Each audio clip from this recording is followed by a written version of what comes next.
पिछली वीडियो में हमने अधिगम का अर्थ और विभिन्न विद्वानों के द्वारा दी गई परिभाषाओं को जाना। इस वीडियो में हम जानेंगे अधिगम के एक महत्वपूर्ण विद्वान थार्नडाइक के अधिगम सिद्धांत के बारे में। थार्नडाइक का अधिगम सिद्धांत ट्रायल एंड एरर थ्योरी या एसआर थ्योरी कहलाती है। एसआर थ्योरी का मतलब है stimulation and response theory. Trial and error का मतलब है कि हम जब बार बार प्रयास करते हैं तो हर बार हम ये देखते हैं कि हमारी गलतियों की संख्या कम हो गई है। यानी पिछले प्रयासों में हमने जहाँ ज़्यादा गलतियाँ करी थी, अगले प्रयास में उससे हम कम गलतियाँ करते हैं। और एक स्थिति ऐसी आती है जहाँ पर हम गलतियाँ करना बंद कर देते हैं और हम वो कार्य करना सीख जाते हैं। थार्नडाइक एक अमेरिकी विद्वान है जिन्होंने विभिन्न जानवरों पर अधिगम के प्रयोगों के द्वारा अधिगम के कुछ सिद्धांत दिए हैं। थार्नडाइक ने अधिगम को अनुभव और अभ्यास पर आधारित एक यांत्रिक प्रक्रिया माना। यानी थार्नडाइक कहते हैं कि हम जब निरंतर अभ्यास करते हैं तो हमें अनुभव होता है और ये यांत्रिक प्रक्रिया है। इन्होंने यहाँ पर मस्तिष्क के शामिल होने की थोड़ी सी अवहेलना करी है, यानी मानव के भावनात्मक और मानसिक पक्ष की थोड़ी अवहेलना करी है। इन्होंने यांत्रिक प्रक्रिया इसको ज़्यादा माना है। उनके अनुसार अधिगम उद्दीपक और प्रतिक्रिया के बीच संबंध स्थापित करने की प्रक्रिया है। उद्दीपक वो चीज होती है जो हमारी भावनाओं को और प्रबल कर दे। जैसे हमें भूख लगी है, भोजन हमें उद्दीपित कर देगा और उसके परिणाम स्वरूप हम प्रतिक्रिया देंगे। यह संबंध बार बार अभ्यास से और मजबूत हो जाता है। थार्नडाइक के सिद्धांत की कुछ मुख्य विशेषताएं। अधिगम व्यवहार में परिवर्तन की प्रक्रिया है। थार्नडाइक ऐसा मानते हैं कि जब हम सीख रहे होते हैं तो हमारे व्यवहार में निरंतर परिवर्तन आता है। यह प्रश्न और त्रुटि पर आधारित होता है। यानी जब हम रेगुलर प्रयत्न करते हैं तो शुरुआत में ज़्यादा त्रुटियां होती हैं, फिर धीरे धीरे त्रुटियों की संख्या कम हो जाती है और एक स्थिति ऐसी आती है जहां पर हम त्रुटियां करना खत्म कर देते हैं। और जहां त्रुटियां करना खत्म कर देते हैं वहीं हमारा सीखना संपन्न हो जाता है। उद्दीपन और प्रतिक्रिया के संबंध पर बल दिया। हाँ, इन्होंने ये माना कि हम सीखने की प्रक्रिया में तभी आगे बढ़ते हैं जब कोई बाहर हमें स्टिमुलेशन मिलता है। जैसे अभी हमने बताया कि भूख के लिए भोजन एक स्टिमुलेशन का काम करता है। अधिगम धीरे धीरे क्रमिक रूप से होता है। प्रेरणा और अनुभव अधिगम को प्रभावित करते हैं। बिल्कुल, स्टिमुलेशन से ही हम प्रेरित होकर कोई क्रिया करते हैं और जब हम प्रतिक्रिया पहली बार देते हैं तो जरूरी नहीं है कि हम पहली बार में सफल हो जाए। हम गलतियां ज़्यादा करते हैं, फिर धीरे धीरे हम गलतियां करना खत्म कर देते हैं। प्रश्न और त्रुटि सिद्धांत। थार्नडाइक ने कहा कि अधिगम प्रश्न और त्रुटि की प्रक्रिया है।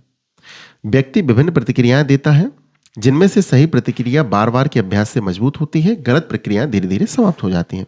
इसी संबंध को उद्दीपन प्रतिक्रिया या SR theory, stimulation and response theory भी कहा है। थार्नडाइक ने अपने अधिगम सिद्धांत की पुष्टि के लिए एक पजल बॉक्स का प्रयोग किया। उन्होंने एक भूखी बिल्ली को लकड़ी के बॉक्स में बंद किया और बाहर मछली रखी। भूख के कारण बिल्ली मछली पाने के लिए बहुत बेचैन थी। बिल्ली ने बाहर आने के लिए अनेक प्रयत्न किए, जैसे पंजा मारना, कूदना और दीवारें रगड़ना। यहां समझने वाली बात है कि बिल्ली भूखी थी। बिल्ली भूखी थी यानी ये भूख उसकी आंतरिक प्रेरणा का काम कर रही थी। बाहर एक मछली का टुकड़ा था। मछली का टुकड़ा उसकी भूख मिटाएगा, यानी मछली का टुकड़ा एक उद्दीपक की तरह काम कर रहा था। इसी के लिए उसने प्रतिक्रिया दी। इसी को एसआर थ्योरी बोला गया।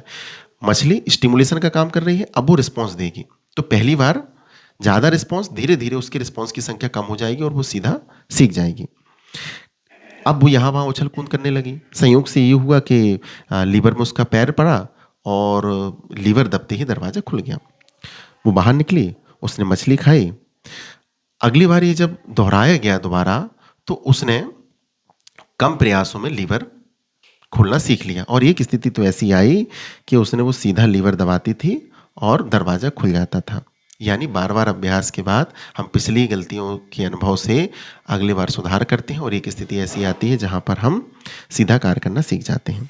थार्नडाइक के मुख्य नियम 3 हैं। पहली बार तत्परता का नियम, यानी हमारा मस्तिष्क कार्य करने के लिए तत्पर होना चाहिए। अगर हम अंदर से ही कोई काम करने के लिए तत्पर नहीं है तो हम नहीं सीख पाएंगे।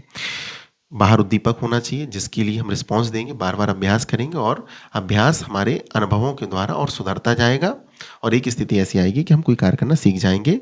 जैसे बिल्ली को बाहर आके मछली मिली थी, ये उसके लिए एक सुखद परिणाम था। ऐसे ही जब हम कोई कार्य करते हैं, हमें उसमें परिणाम मिलता है, सुखद परिणाम मिलता है, तो हम वो कार्य बार बार करने के लिए तैयार होते हैं।